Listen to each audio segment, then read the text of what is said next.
service ends, we would like for you guys to stay and have a meal with us. We had it catered in by Mr. Dean and Gina Long. So I'm real excited.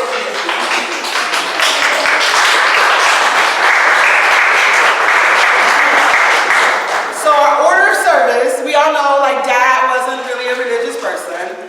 You know, he believed in howling at the moon, all of his grandkids. His wolf pack, right? You know, he referred to all of us as kiddo. You know, he had a philosophy kind of, you know, I'll figure it out and I'll work it out and it'll get better and I can handle this. And so because of that, we want to honor and respect that, and we're not going to turn this into like a religious thing because that's not how he lived his life. So what we're going to do is honor him the way that we know how and respect what he offered to us and what we can give to him. So our order of service is going to be, our cousin Val is going to read the obituary. After Val reads the obituary, Tina, my oldest sister, she's going to read a poem from one of our uncles, from our Uncle Tommy, and then we'll leave the floor open for remarks for anyone who has anything to say. We'll kindly ask you to leave it at 2 minutes. I will be timing you, okay, just so you know. And then after that, we'll do some closing remarks, and then we'll have a meal, and if we want to hang out and party afterwards, then we will. Fair enough? Fair enough. All right. Reading out the obituary, please.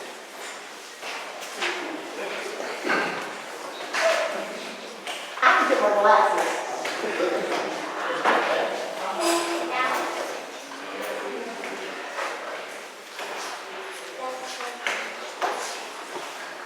Can everybody hear me without the mic? Yes. Okay, so I'm not going to use it because Walt told me how to talk loud. First of all, I just want to thank everybody for coming. And I've been struggling all day because this is difficult but necessary. And what I've had to remind myself, this is not goodbye, it's see you later. So as I read the obituary, please, if I pronounce anybody's name wrong, charge it to my head, not my heart. Walter E. McNeil Jr. Walter Rusty Eugene McNeil Jr., 67, of Springfield, Ohio, departed this life on Tuesday, May the 24th, 2022. Rusty was born August 15, 1954, to Dorothy S. Linson McNeil of Springfield, Ohio, and the late Walter McNeil Sr. Rusty served 16 years in the United States Army and retired from the United States Post Office in Springfield, Ohio. He leaves to cherish his memory, mother, Dorothy McNeil, daughter, Tina McNeil of Dayton, Ohio, Dorothy, Dottie McNeil, and Heather McNeil, both of Springfield. Janine Patrick Tashir. Sure. Okay. McNeil of Germany, bonus daughters, Felicia James, Anthony Rogers Sr. of Springfield, Regina Long, Dean Long Sr. of Columbus, Shaquith. You got it, girl!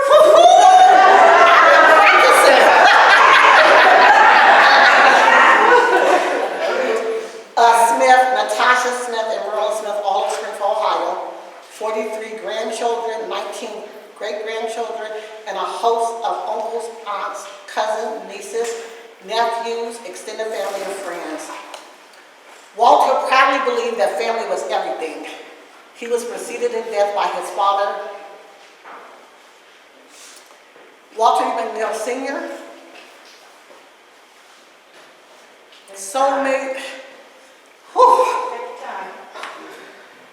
soulmate Mary Smith McNeil, sons Walter E. McNeil III, Kenneth Wilson, maternal grandmother Avella Rockhold, and grandfather Willie F. Linson, paternal grandmother Ruth Skelton, and a special uncle brother Johnny Linson. The family will host we're hosting the celebration of life today. I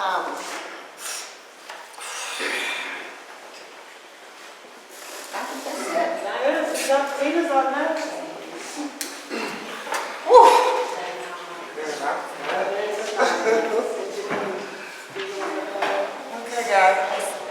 Thank everybody for coming. Truly appreciate it. This is from Uncle Tommy to my father. In loving memory of my special nephew, Walter McNeil Jr., known as Rusty. One of my greatest gifts in life was to have had Rusty as a nephew, a friend.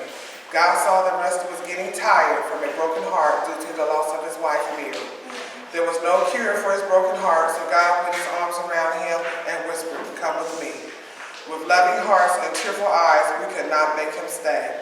So when Rusty's golden heart stopped beating and tender hands were at rest, this was God's way of proving he only takes the best. Remember, goodbyes are not forever. Goodbyes are not the end. They simply mean, I'll miss you until we meet again. Although it broke our hearts to lose Rusty, he did not go alone. Part of us went with him. And the night God called him home. At this time, those in the audience say their name out loud if part of them went with Rusty the night he was called home.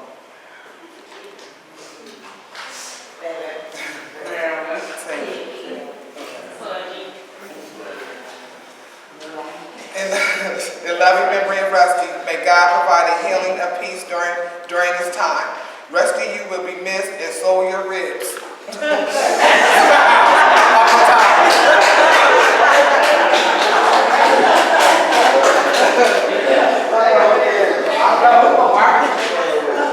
I know, right? We're going to have Tanaya. Tanaya, will come up and read the poem. So we have a poem that Tanaya is going to read.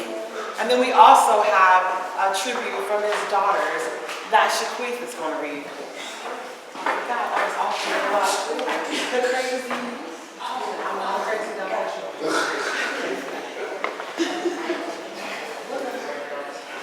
You gotta just talk about it. A letter to Pop. It doesn't seem real, still none to the fact. God doesn't make mistakes, and we're okay with that. We know we'll hear your voice when we try to do stuff. We'll say, "Now, kiddo, are you sure?" And that will be enough. You taught us so much, and we are thankful for you. We feel your presence, even saw a red bird or two. The Wolfpack loves and misses you, so it's not for us to ask why you had to go. Hug Mama for us until we meet again. The Wolfpack is out. Love you, Daddy, Pops, Poppy, and friends.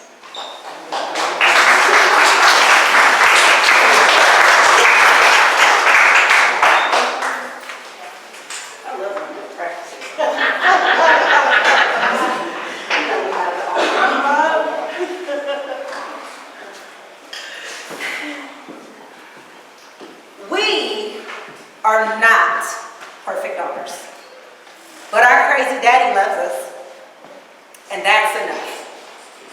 He's a bit crazy, and he scares us sometimes, but he has a backbone made of steel and a heart made of gold.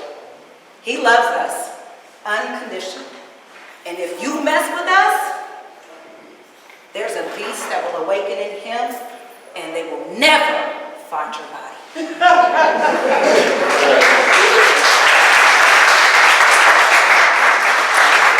And we all know Dad was crazy about anyone who ever met him. Just in passing, he always talked about his 9 daughters, his 34 grandchildren, his 19 great-grandchildren. And we would be places and he would pretty much like trap you, like in the corner. And I would look at the people and say, he would hold them hostage talking about his daughters, his granddaughters, his great-grandchildren. And that was like important for him. And that was his conversation. And if you did mess with any of them, because he wanted every last single one of us to know his name. The grandkids, the great-grandkids, that was important to him. And so now we'll open the floor for anyone who has anything they'd like to share, express, say. We kindly ask everyone to leave it at a 2-minute. You gotta speak up, microphones, it's not working. The floor is yours.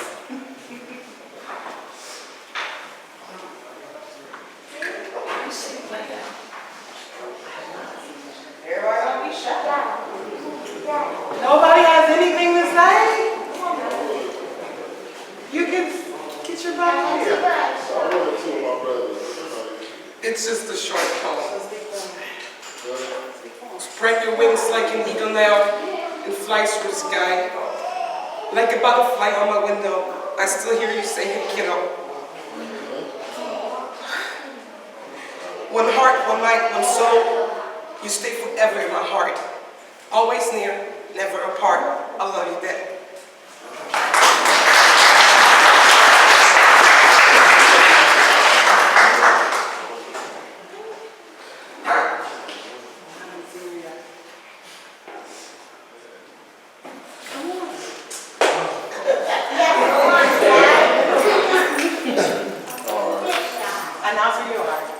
I'm Darwin, one of the grandkids.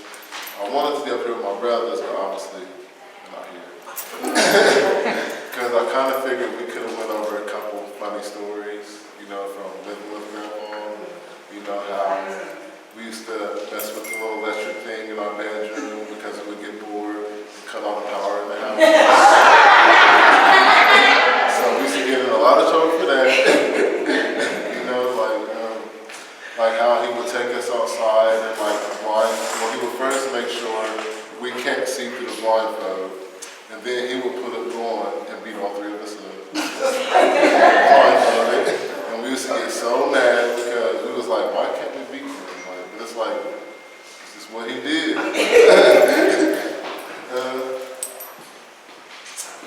can go for almost forever. Got you. We used to get mad at him a lot because we had a little playground in the backyard and we couldn't really play at it a lot. But now that we're older, I kind of get it. He didn't really want us to be so young, out by ourselves, which is understandable. But let's see.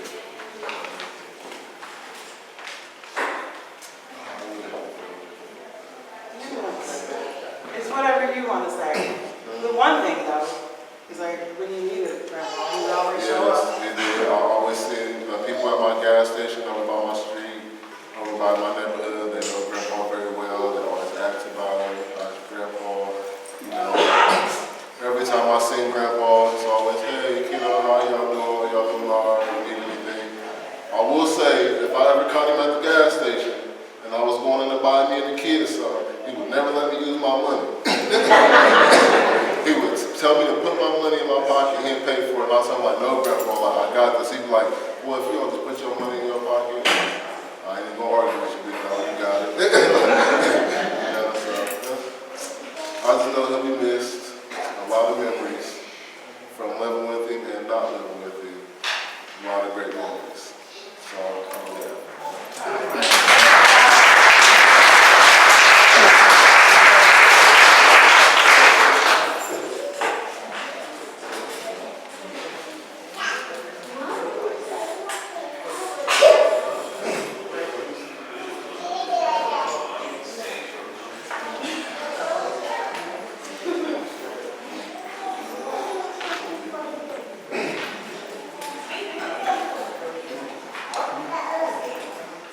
So I am Regina. I don't like to call myself a stepdaughter because I didn't consider myself a stepdaughter. I consider myself a daughter.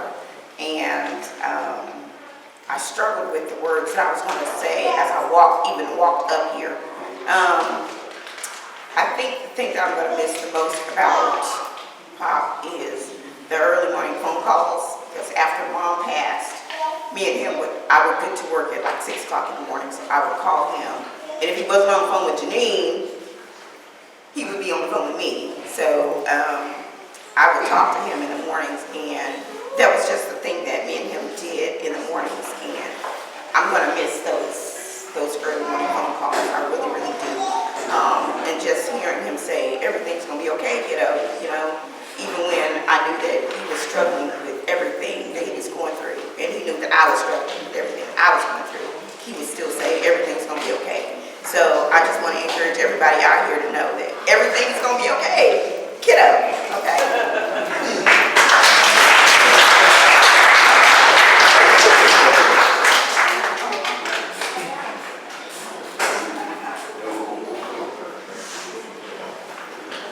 I got something for y'all. I got Lexi, but I really need to Shaquan, because he was with me. We was doing some stuff. Me and That's who you Shaquan. are. I'm DJ. I'm grandson, DJ, you know what I'm saying? All right, me and Shaquan was out playing, you know, doing boy stuff. We was throwing mud at this little girl riding down the street. People all caught us. Boy, I ain't never had a whooping so bad. And he just told me, right before, he just told me, hey man, I whooped you so good. Tidy whities. Hey, boy, where's Shaquan? Where is Shaquan? Cause he know. It hurt, but I miss it though. I had to tell you all that, cause boy, that was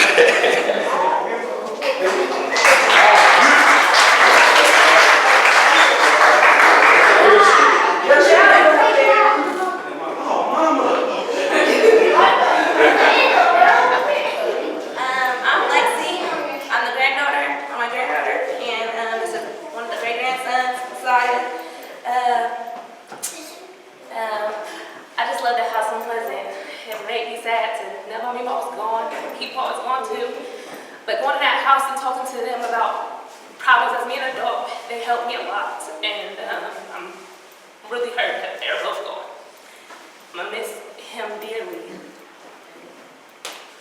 But it'll be okay.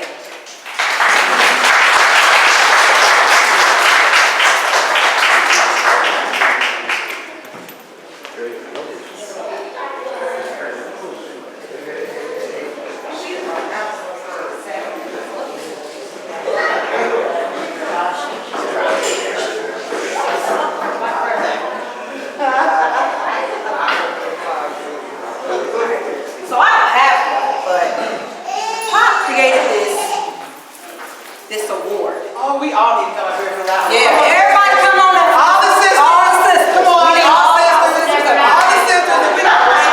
We gotta talk about this stuff. Come on, Tina. It don't matter. It was in the money. We'll tell you about it.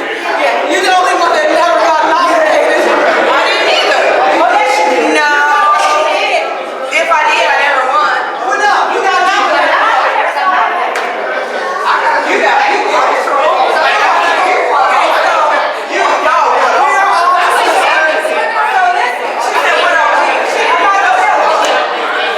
So there was this award, right?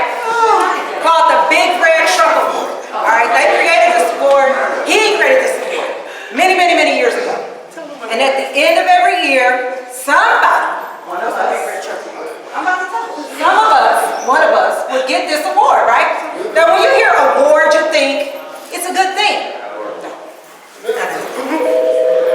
It was the award for the daughter that done the dumbest stuff throughout the year. So the Big Red Truck Award, because it's like you would see a big red truck coming towards you, and you wouldn't even know it's a big red truck. You won't even move out the way. That's how goofy you've been this year. So I would like to honorably present the Big Red Truck Award to the two sisters that stay in the running every year. Now we all got nominated. Come on out front. Okay, let's go.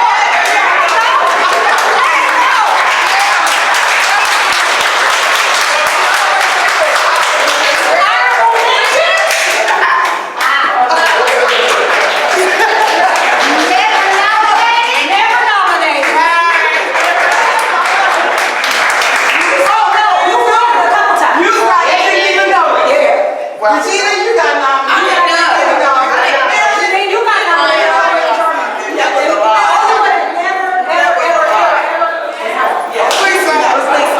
So the beautiful thing about the Red Truck Award is, one year we went over there and it wasn't on the manor anymore. Yeah. And I said, Dad, what happened to the fire truck? He was like, y'all don't need it anymore. Yeah. So we figured it out. None of us put our lives on fire, and needed a big red truck to remind us of how goofy we've been all year long. We finally grew up and we figured it out.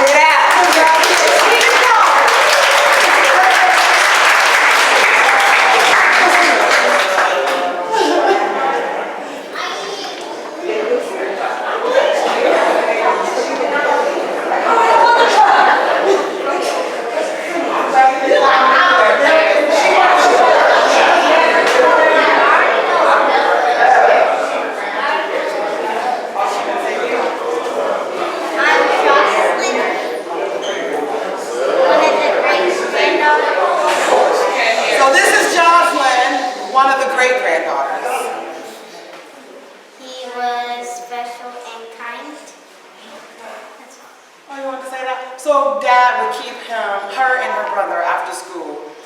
And he would keep Tanaya and Messiah and Tariana, and they'd all be over there. He would pick them up from school. He would take them to school, pick them up from school, and him and Mimo would keep them after school. And so it was real important, and so that was really nice. Okay.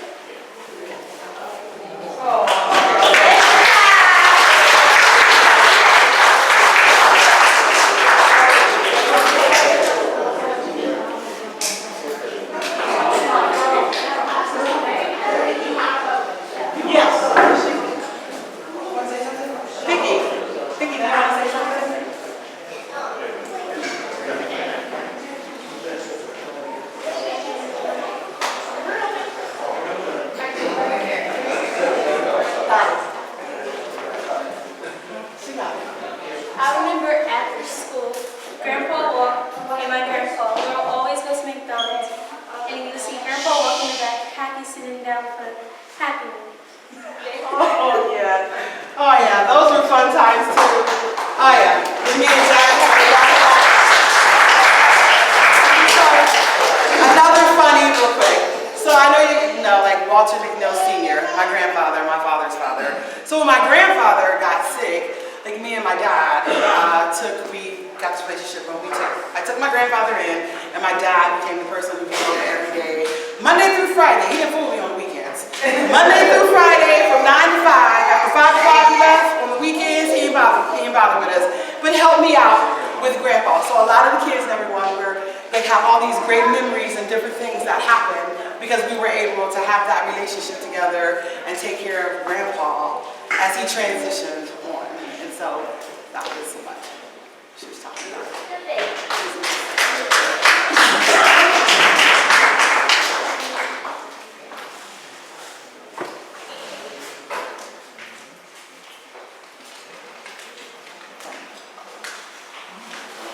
I'm assuming no one else, you know what I'm saying? I'll put people on the spot. I know people get really, really shy and nervous. Yes, there you go. Good job. Okay, hello everyone, I'm Patrick from Germany. I'm the other favorite son-in-law. So, 7 years ago I married Janine, Walter's daughter, and I was so happy. And after a couple of months she said, you know, we have to go to the States, you need to meet my family over there. And the first thing she told me was, but you don't need to be scared, you know. I was like, okay, that's okay. And when we came over to Ohio the first time, and I meet Walter, he was like treating me really good, and he had like a really good heart. But on the other side, he told me also, you take care of my daughter or I will come for you. I will come to Germany and I'll blow your ass up. And I was like that, you know, yeah, sure, I will take care. Okay, I got it. And after that, we went like to McDonald's and had some burgers and stuff. And I was like, okay, in my mind, like, I was like, okay, I will take care of my baby. And now we are married 7 years, so I keep my promise and I always will. So, you know, so Walter, rest in peace. I love you. And one day we will meet again.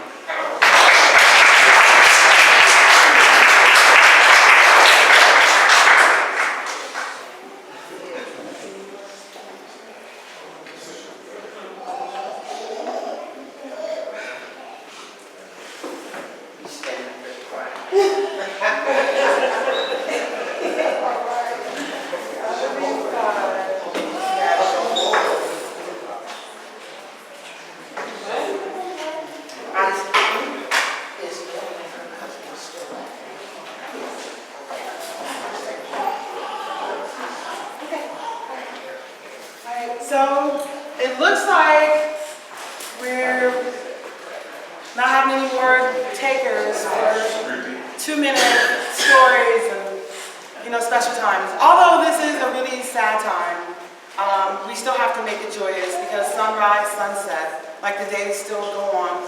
And so the best way to honor it is he really did believe in family being everything. It was real important to him. I remember the last story when Grandpa was still alive and he threw the barbecue in Snyder Park, I think about 300 people from our family showed up.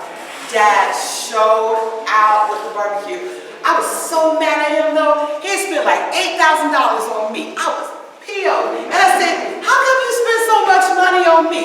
He said, kiddo, look out there. Everybody was enjoying the ribs, the music, everybody was having a good time. We were all hanging out together and I said, you're right, Dad. You can't put a price on that. And so the love that we have for him and the love that he did have for us, you can't put a price on that. And so with closing remarks, again, I want to thank everyone for coming and celebrating the love and the life and legacy of Walter McNeil, our father, our peepaw, our friend, our poppy, Rusty, Rock, Mac, you know. He did, he has so many names. We just want to say thank you to everyone, and please stick around while we enjoy a meal. So I will let our person in charge of the meal come and take over. And again, thank you again for